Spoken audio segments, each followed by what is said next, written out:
જારા વગર પણ મસ્ત ગોળ મોતી જેવી અને રસથી ભરેલી છૂટી છૂટી આ ગુંદી તૈયાર થાય છે। તો તેના માટે ચણાના લોટને ચાળી લઈ તેમાં થોડું ઘી નાખી થોડું પાણી એડ કરતા જઈ ખીરું બનાવીશું। તો ખીરું સરળતાથી ગુંદી પડે એ રીતનું પાતળું રાખવાનું છે। એ પછી ખીરાને 2 થી 3 મિનિટ ફીણી લેવાનું, જેથી સોડાનો ઉપયોગ કર્યા વગર પણ ગુંદી એકદમ સરસ ફૂલેલી બનશે।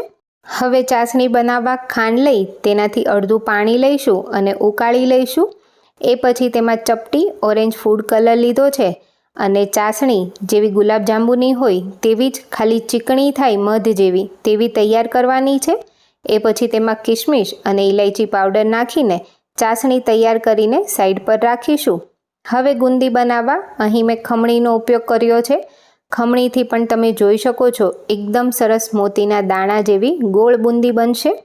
હવે બધી જ ગુંદી બની જાય એ પછી એક સાથે હુંફાળી હોય તેવી ચાસણીમાં ગુંદી એડ કરીશું।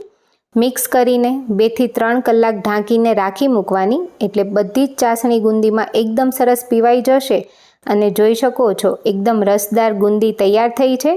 એકવાર ચોક્કસથી આ રીતે બનાવજો।